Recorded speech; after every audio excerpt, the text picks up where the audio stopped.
Hi, this is Paul Edwards with Denmark Company.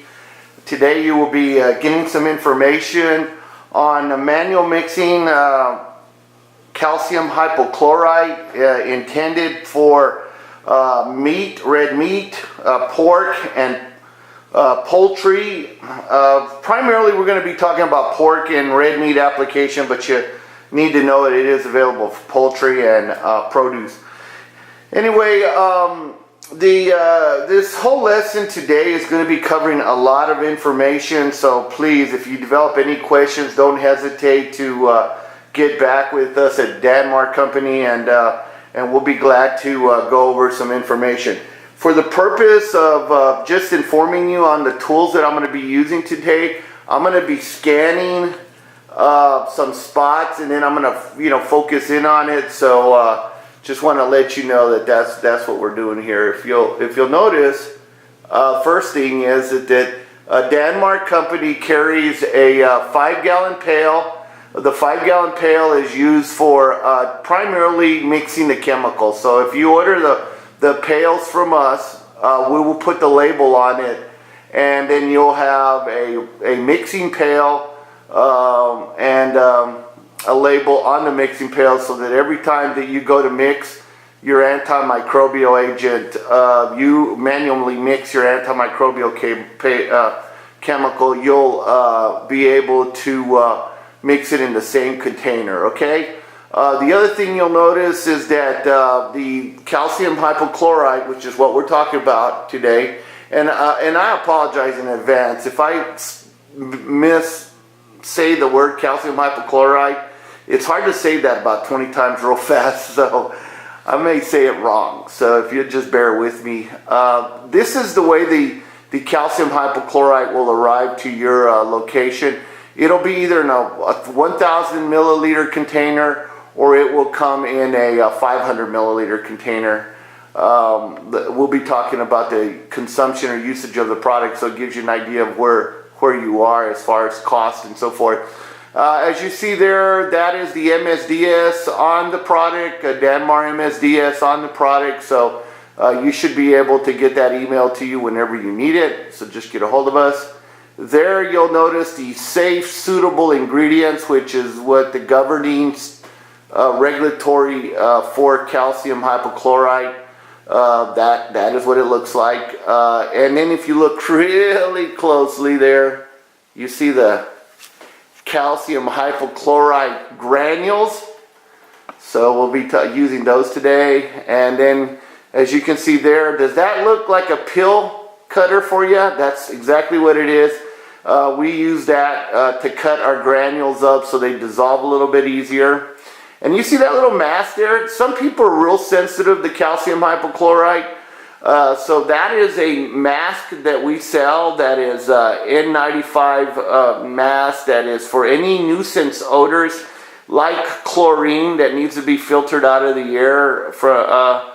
Not generally necessary, but it's good to have them in case there is an employee complaint. That's a pH paper if you're interested in pH. A lot of my supporting studies or my scientific studies do talk about pH, so we include the pH paper in the test kit for that purpose. As you see there, those are not black nitrile gloves that we carry. I love those gloves. They're very good gloves. We carry them, we sell them. You can buy it at one box at a time, and that mask you can buy a box of the mask, or you can buy one mask at a time. We'll work with you on that. Gloves come in a box, so we're not going to sell you just one pair of gloves. Then you have your mask, your goggles for protection, keeping a splatters-free zone. You have a test kit that is a paper test kit, and that paper test kit ranges from 0 to 200 parts per million.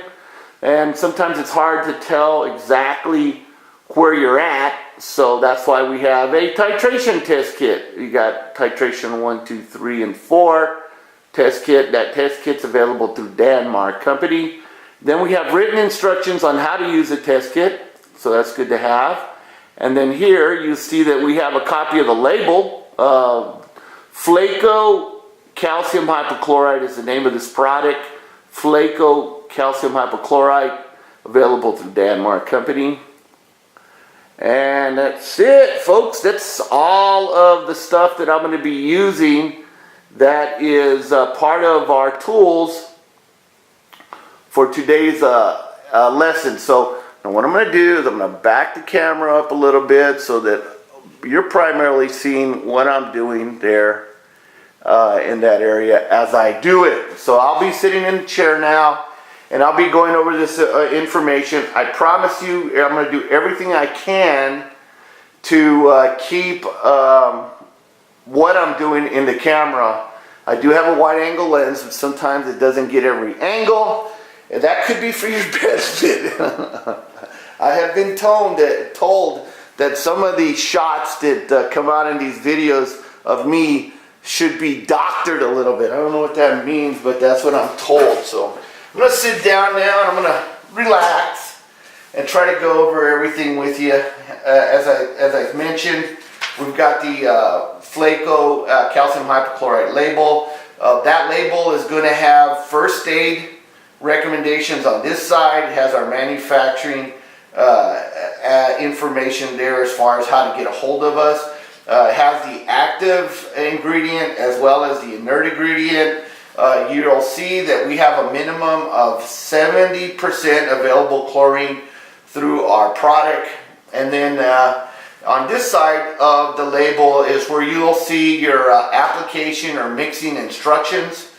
The whole idea of the mixing instructions is to give you an idea of where you're going to be in parts per million and what is the regulatory portion of this that you need to worry about. Storage, containment, those container disposals. How do you deal with container disposals? How do you deal with spill disposals? Not all of it is on this label, but a lot of good information on that label. I'm going to set it aside.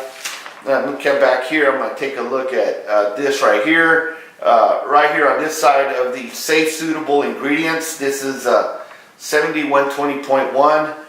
Basically, if I read this side, which says calcium hypochlorite, it says red meat carcasses down to quarters is when you could use this product, and applied as a spray to not to exceed 50 ppm calculated by free available chlorine. And I did a continuing education on what available chlorine means, free available chlorine. What can you say that is definitive about free available chlorine? Well, I can tell you that free available chlorine means that you will have up to and somewhere in between the availability of chlorine. So think of it this way. If you had a speedometer that said 0 to 100, what's available to you is 100 miles an hour. But not always are you going to be at 100 miles an hour. And that's basically what's happening here, is it's telling you that you have this available to you, and but now you're not always necessarily going to be there. So just keep that in mind, that that's what available means. The test kit is a more precise method of telling you, okay, this is where you're at, total chlorine. So that total chlorine measurement is where you're at. And this test kit instructions here tells you exactly how to use the test kit so that you arrive at that level that you're looking for. And you'll notice that this test kit is really nicely color coded. There's orange caps. It gives you your test kit part number. It tells you exactly what are the chemicals that give you the level or parts per million that you're looking for. And keep in mind that here in your instructions, it mentions that you should wear gloves, protective eyewear, and it also gives you instructions on how to hold bottle to hold it directly vertical. Make sure you have proper light. Make sure that you are actually collecting the sample at the particular level that you need to, and also to make sure that that you have adequate air circulation, so that when you're mixing chemicals, you're not over concentrating yourself. You got a couple of test kits here that basically says chlorine paper test kits. Once again, they measure for you very, very broadly in a range where you're able to measure. You have a 0 to 10 there, from 10 to 15 here, and you see that color comparator. You take your strip and you compare it to that, and then 50 to 100, 100 to 200. These are good test kits. Okay, they'll give you a roundabout number, and most USDA, FDA specific plants will accept them. Just wanted to let you know that we ship either one to you. You're the customer, you're the boss. You tell us what you want to use, and we'll be more than happy to send it. So whether it's a paper strip like this, or a drop-by-drop titration like this, we'll send it out to you. And the other thing to keep in mind is that on these drop-by-drop titration, you have a choice. You can be either 1 drop equals 5 parts per million, or 1 drop equals 10 parts per million. And the 1 drop, 5 parts per million, is considered more accurate than 1 drop equals 10 parts per million. So you're going from less accurate to more accurate to even more accurate, if that makes sense. Okay, folks, I just want to let you know that I like to bring up a lot of this little stuff here. Now, I'm going to bring into our camera area a medicine pill that cuts them or crushes them or whatever you want to think. I'm going to show you something. This tablet here, it comes compacted originally. Then what I do is I take this, notice I'm wearing gloves, I take this item, and then what I do is I can cut it in half. I want you to see something here, okay? It doesn't matter which one I use, it doesn't matter, I mean, they're all the same. But let me show you what basically happens when you cut it, okay? I'm trying to show you a couple things, maybe opening it up a little bit, be easier. See how I seat that on the corner there? These little rubber holders there, it holds it into place, and then I go and I lower this, kind of like a cutting device. Don't want to call it a razor blade, but when I slice it in half like this, okay, most of the time, okay, it's still in place, okay? I've been doing this for a little bit. Sometimes I'll slice it and it doesn't come out in halves like that. But I'm going to take that half, I'm going to leave it like that, okay? Because the reason why I cut this in half, and the reason why I keep that half there, is because if I go back to 7120.1, I'm back to 7120.1, looking at this document. If I look at this closely, I notice here that there is a specific, right, where is that at? Let me show you that. Right here, it says calcium hypochlorite, beef primals, 20 parts per million, calculated by free available chlorine. 20 parts per million, folks. 20 parts per million.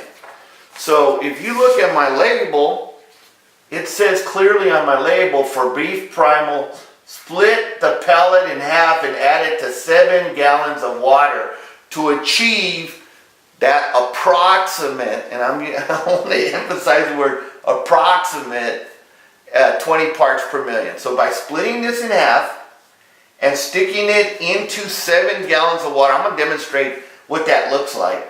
When I do that, what that allows me to do is it allows me to go on and control the potential to achieve the 20 parts per million. your analysis of what is 7 gallons a minute, or 7 gallons, and my interpretation of what is 7 gallons could very well be different. And so that's why I'm saying that you want to mix 7 gallons with a half a tablet, and then you want to go to pellet, if you want to use the word pellet, tablet, rounding, anything you want to use there, that works. But my point is that your observation of 7 gallons is different from my observation of 7 gallons. I'll show you what I do. Once you've determined that you have an endpoint with your test kit, then you can go on and allow that chemistry to go into the plant and use it. Okay, why? Because first of all, you manually mixed it. Very importantly, you did the work.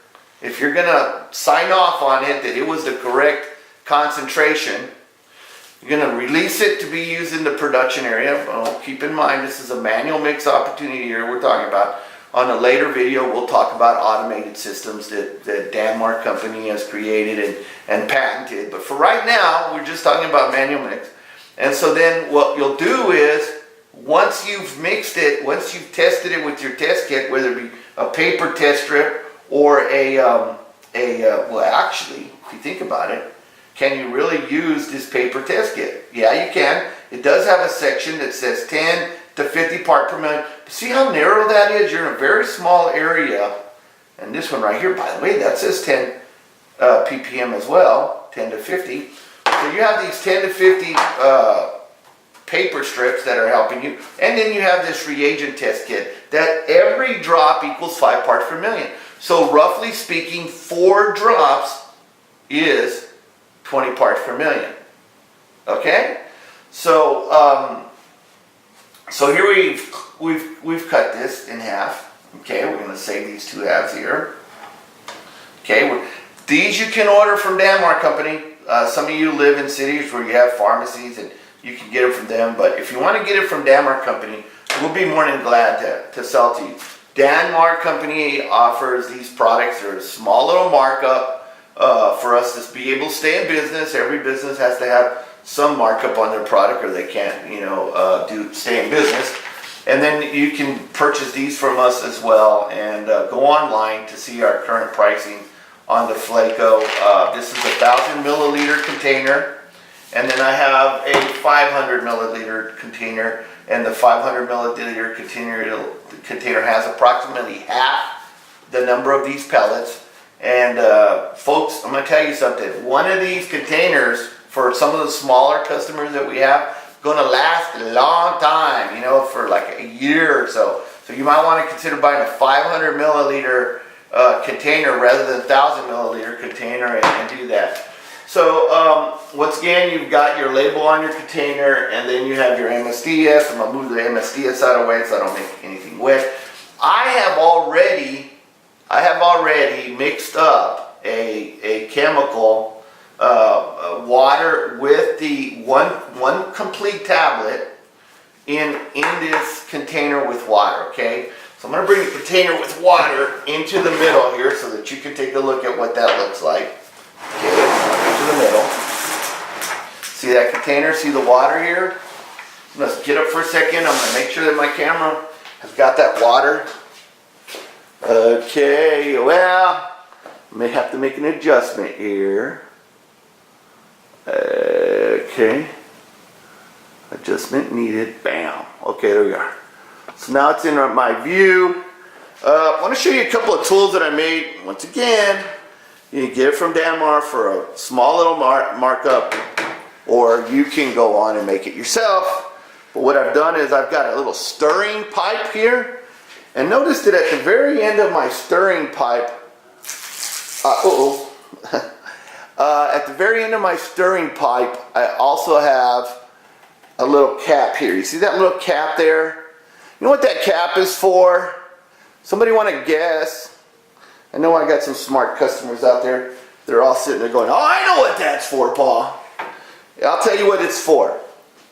It's for crushing the tablet even further, okay? Because sometimes what happens is what we're trying to do is we're trying to get the calcium hypochlorite to dissolve, right? To dissolve in the water. And yeah, stirring is going to help. But some of this stuff, it can take a while for it to dissolve completely. So what you might want to do is you might want to consider making the product the day before production. But if you do it in the morning and you want to get rid of the small little halves that have not dissolved completely, you can go on and use that little cap at the end of your PVC pipe and you can crush it on the bottom, okay? Let me show you a couple other things here. Make sure that my camera is in place so I can show you. But a lot of these further breaking of your half, the further breaking of your half can be done with your little crusher there, or your little tablet cutting device. I'm going to leave that there for just a second. I'm going to show you some neat things here that I've been doing with this stuff. See, you can take that there, you can push it in the corner, then you can go down, and you can reposition it. Do you see that? See how I'm kind of slicing away? You got gloves on, you got a respirator on. You can really kind of do what you want with this thing and really slice it up pretty good. And that's kind of why I really like this. Does anybody have prescriptions from a doctor that sometimes you're wondering if you can use a little less of it? And maybe, especially vitamins and stuff like that. If you want to dissolve it in milk or something like that, or your coffee or something like that, it'll allow you to do that. Okay, got that little piece caught in there, in the back there. So that's complicated there. So what I'm going to do is I'm going to recommend that at that point, dump it into the bucket and just crush it with your little crusher. Did you need to see that again just in case? I know you probably don't, but I like pulling it out. I'm going to show off. You see that? Okay, that's what it looks like, folks. And at the very tip there, that's where I do. Now, can I make a recommendation? Make sure you glue that cover onto your pipe, because if you don't glue it, water's going to seep around the cover, and then every time you turn it over, it's going to spill on your carpet, it's going to spill on your floor. And I'll be honest with you, I have ruined some clothes with this stuff right here because it is very, very, very strong chlorine. It bleaches. And so unless you're a product of the 60s and you want to do some psychedelic work with your clothing, don't do it. You know, keep everything at a minimum. Wear clothes that you don't mind getting bleach stains on and so forth. So I've got this half a tablet here that I've kind of crushed and dropped in the back of the corner. That right there could be added to 7 gallons and it'll be 50 parts per million. But what I'm going to do now, just to have some fun with the test kit, is first of all, I'm going to start off with my first pH strip, and I'm going to see what the pH of my solution is here that I've already pre-mixed with sodium, with the calcium hypochlorite. See the pH? pH is around 6 to 6.5. Do you see that, folks? Am I still in the camera zone? I've got my camera lens focused, but I'm not sure how focused I am. So I'm going to flip my little screen there so I can actually see what I'm doing, okay, with the camera's benefit. Okay, so now what I'm going to do is I'm going to go on and now, I'll come over here, got my little rags, I can wipe off any messes that I create here. Okay, I'm going to go on and I'm going to use my test paper. Okay, I'm going to test. Took a little piece off, stick it in here. Okay, now, here we are. According to my little strip paper, I'm somewhere between 10 and 50. Okay, 10 and 50 part per million, okay? The thing about what I need to really keep you posted on, folks, is that all you need to do is press it on, dip it into the solution, dip it into the solution, bam. Once you dip it into the solution, then all you need to do is you need to check it against your color comparator, but do it immediately. Okay, you don't have to have a moment of time after you dipped it before you test it. You do it immediately. Okay, there's no special instruction on this piece of paper that you need to hold it out for any number of seconds. It's an immediate test. Go on and take the test immediate. Get your results immediately. Now here's my other type of test paper that we carry. Either one of them is available to you. We will quote it to you and you let us know what you want to do. Okay. I don't really want to talk about prices on these test kits or even on the chemistry now because that changes. And the video, hopefully I'm going to keep them for a while. I don't want to keep doing videos over and over again. I dipped that one. I put it here. Okay, once again, this one confirms that I'm somewhere between 10 and 50. Great. They're pretty accurate, okay? But somewhere between 10 and 50. If you're dealing with 20 part per million and not to exceed 20 part per million, which is the requirement for primals, that's not going to cut it, is it?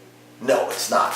So what I'm going to do is I'm going to go on and pull reagent here, a test kit out, and then I'm going to use my reagent test kit and I'm going to take a look at that. Folks, if the screen gets blurry every once in a while, or I'm moving around too much, it's bothering you a little bit, that my wife gets seasick just because I move the couch. We're sitting there watching TV and I move around, that gets her seasick. And whenever we're looking at a video and I move the video around, it gets her seasick, you know. So folks, if you're getting seasick, I apologize. It wasn't my intention to get you seasick because you're on the ground. So it wasn't something that I wanted to do. But anyway, here we go. I'm going to go on and start off with this test kit. It's been triple rinsed before I get started. This instructions tells you need to triple rinse it. I triple rinsed it. So now what it says, the first thing it tells me to do is I need to pull 10 milliliters out of my sample. Okay, so I've got this in my sample, which is, in my opinion, is approximately it's approximately 5 gallons of water. That's my approximate level. Now, what I'm going to do is I'm going to take out 10 milliliters from it. And then, this is pretty cool, watch this. Not only does my syringe say that I have approximately 10 milliliters, when I dump it into this sample container and I look at it, according to it, and it's got a little, can you see that? It's got a little writing on it. It says I have 10 milliliters. So not only did my syringe tell me I have 10 milliliters, but this tells me, this little container tells me I have 10 milliliters. That's fantastic. I was pretty close. Okay, so now what I'm going to do is I'm going to get my little test kit out, instructions, and what does it say? It says, okay, it says fill to 10 milliliters, and it gives me a cautionary statement, which means that every time I add a reagent to this, allow 5 seconds to pass before I add my next reagent. It also suggests that I swirl it for 5 seconds, you know, which means that 5 seconds holding time before you go to your next reagent. So I'm going to start off, it says here that I need to add 10 drops of potassium iodine. I'm going to get started right now. 1, 2, 3, 4, 5, 6, 7, 8, 9, 10. Okay folks, did you see how I held that straight up and down? I'm going to put this little cap on here for us. Okay, now watch this one more time. I'm not going to put any of this chemical here. Not any in the sample. I'm not, but I'm gonna hold it up, straight up and down is what I'm talking about, folks. Here, straight up and down. That's what you need to do. Here's your tubing or your container, straight up and down. It wouldn't be perpendicular. I think it's more or less parallel to the linear axis of this. Okay, so it has 5 seconds passed. Yes, 5 seconds have passed.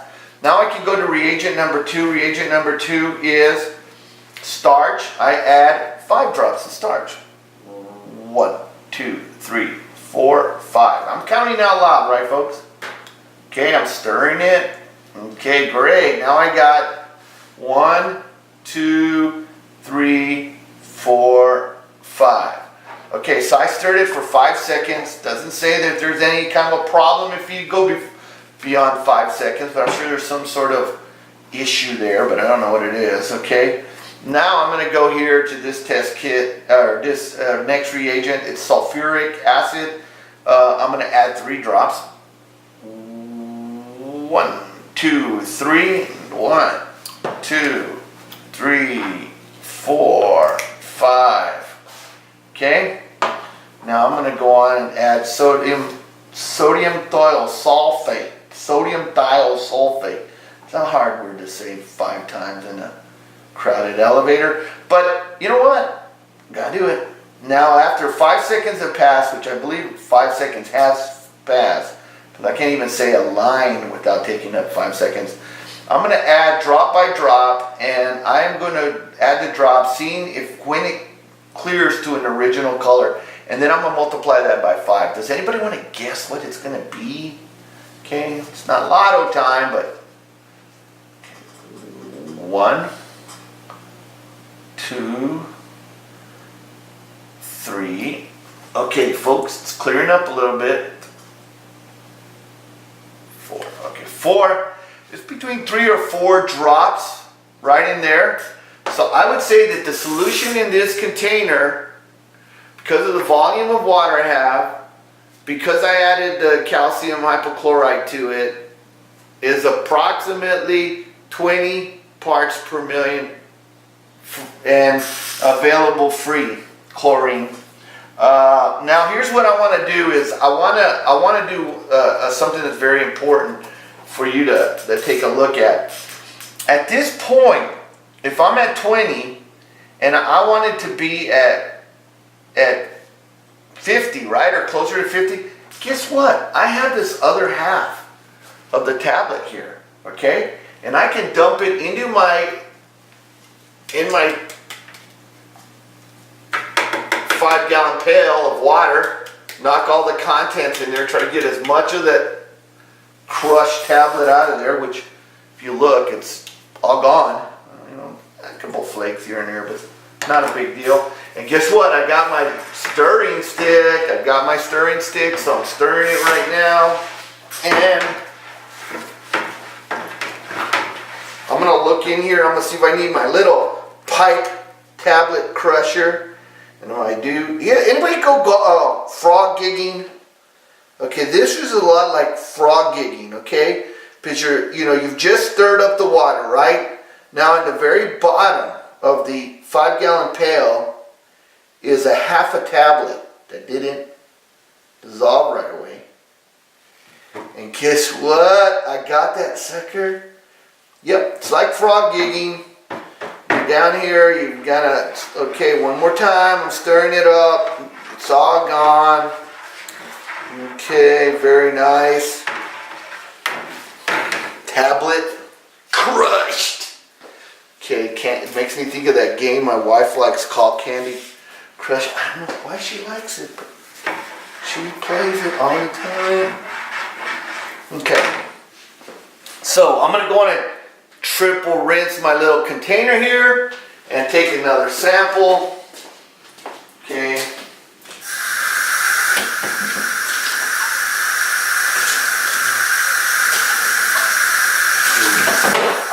When I'm rinsing, I even count 3 times out loud to myself so that I can make sure that I've done that.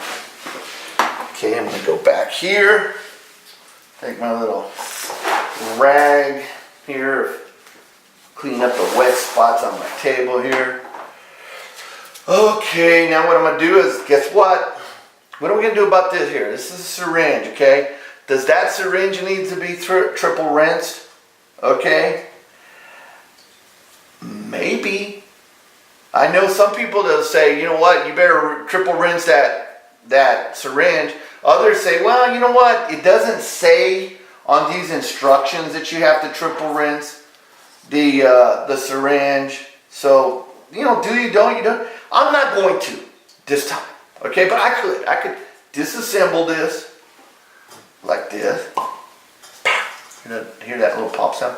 I could put that in water and triple rinse it if I wanted to, but right now I'm not going to, okay? For time saving purposes. So now what I'm going to do is I'm going to go on and take my little piece of paper here, and I'm going to take a little piece out, and I'm going to go on and test.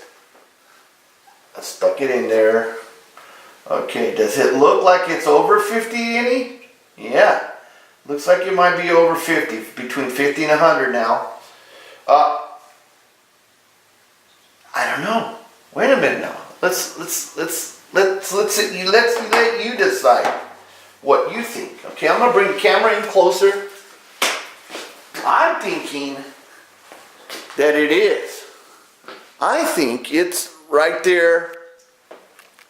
Oh, let's get that really close as best we can. I'm thinking it is. And what are you thinking? You thinking it is or if it isn't? I'm gonna take another strip out. Okay, I'm gonna test it again. Take a clear strip. I'm gonna put it right next to that old one. And what do you think? Okay, it actually, now that I did it again, it looks a little lighter as compared to that one. So I would say it's below 50. But let's see what our reagent test kit tells us. Okay, because we do have the reagent test kit here to help us. So we start out by taking 10 milliliters from this sample. Okay.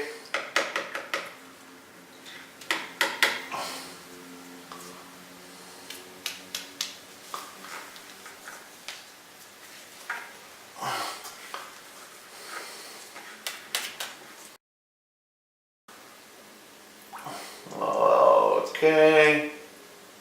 This is 10 milliliters. I'm going to go and pour it in here.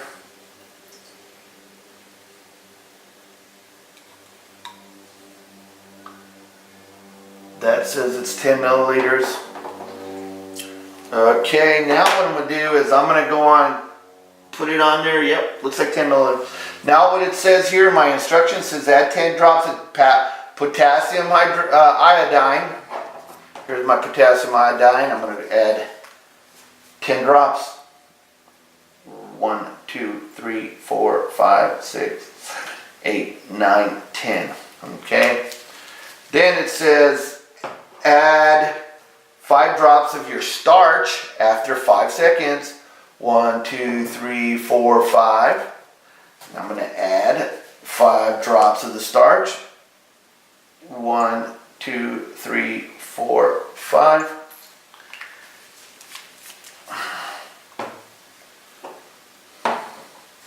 Okay, now 1, 2, 3, 4, 5 seconds have passed. Now we're going to add 3 drops of your sulfuric acid.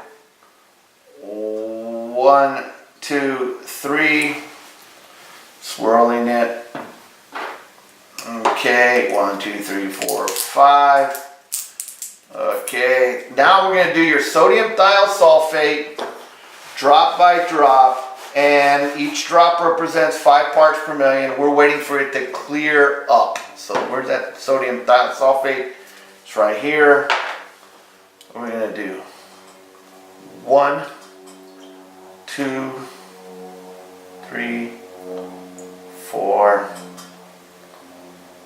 5.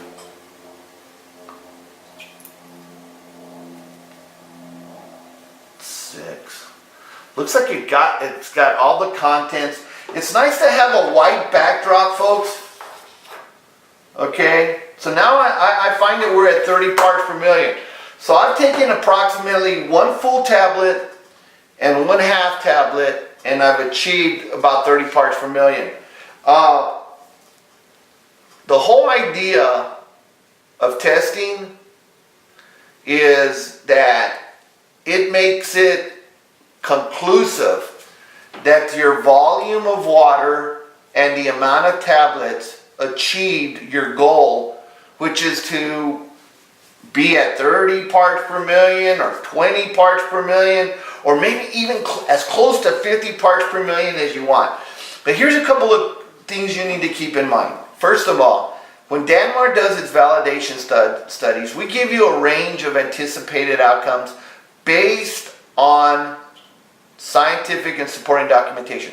That means that we did an inoculation, then we used this test kit, the iodine test kit or one of these paper test kits, in a lot of times both of them, just so that we have a visual comparison versus a drop-by-drop comparison. And then what we do is we look at the knockdown. So if we're dealing with primals and we're looking at a limit of 20 parts per million, we may very well do a study that is 10 ppm, calcium hypochlorite, available as free, or 5 ppm.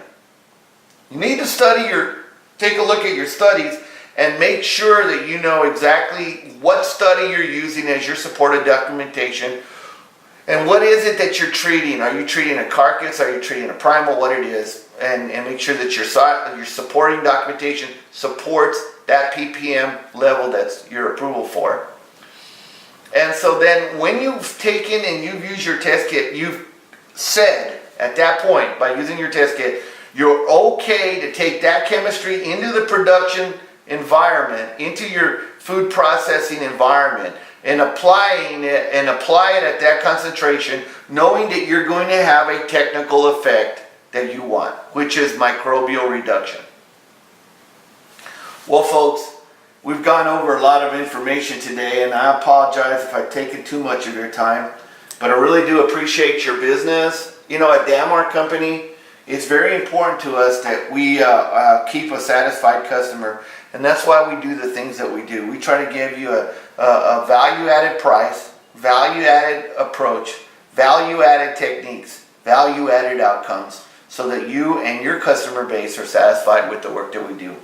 Last thing I want to show you is that even with the increase of calcium hypochlorite to your water, which was a half a tablet, notice that you're still at between 6 and 6.5 pH.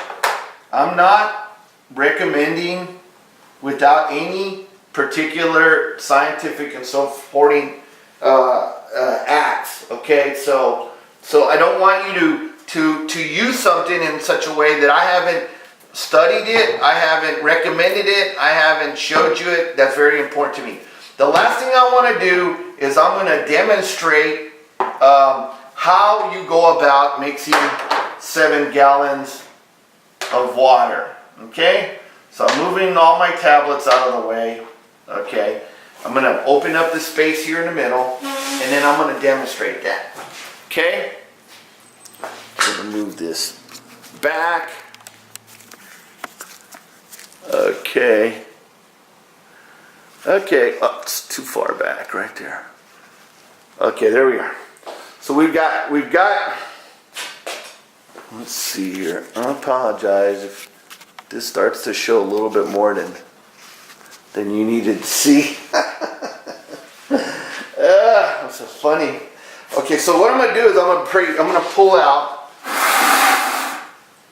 1 gallon here, 1 5-gallon container, and then the other 5-gallon container. Can you see those, folks?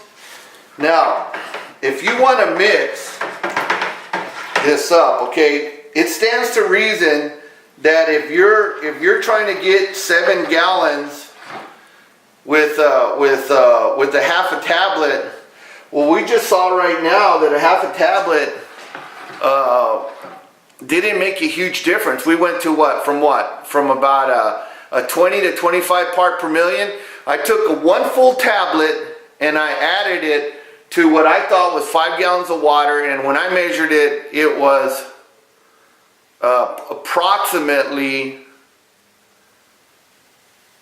20 to 25 parts per million.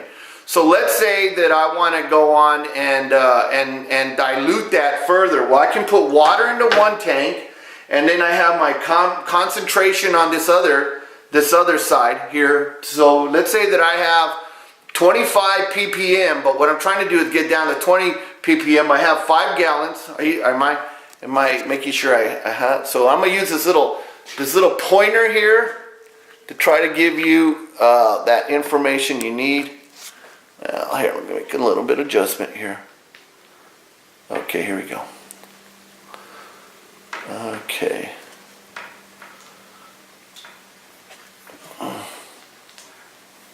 So I've got this pointer here, okay? So in this container here, I have 25 ppm, okay? So I thought it was 5 gallons. I put in a tablet. It comes out to 25 ppm. I'm treating primals. So what I want to do is dilute that. What I can do is I can take this tank right here and add a quarter of water to it, or 1/3 the water to that container there. And then what I can do is I can take this other container here and I can go on and pour it into this, okay? What I am fundamentally doing, folks, is I'm diluting this, okay? I took a container that had water, chemical in it. It had the calcium hypochlorite. I tested it, was 5 gallons of what I thought was 5 gallons of water. I added the tablet, found out that I was 25.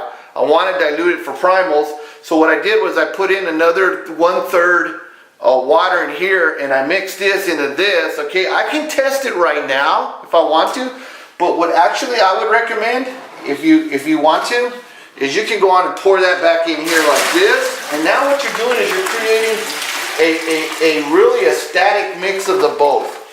Okay, so now what you can do is you can come back over here and spray it in here. Okay. And remember that I have this mask here that filters nuisance odors, okay? With Danmar, we also have small little air quality badges that are chlorine air quality badges. They measure chlorine in air.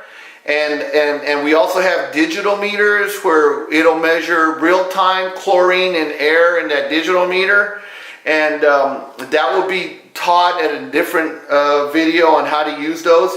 But you can wear those, and then you can go on and prevent any nuisance odors from being an irritant to you. Okay. So now what happens? To save time, I'm just gonna take a little paper strip here, and I'm gonna go on and measure this, and then I'm gonna let you tell me if it looks like it is below the 50 part. And very close to the 10 part. Okay, so I'm gonna take this paper here. You see the paper? You see my little comparator. Put this tab in there. I put it against a comparator. It's definitely below 50, and it's definitely above 10. So we have now diluted this solution. Okay, so I just want to let you know that that's how you mix and dilute. Well, that's the end of my training. You've been very good listeners. No questions were asked. But if you do have a question, just contact me at danmarco.net. danmarco.net.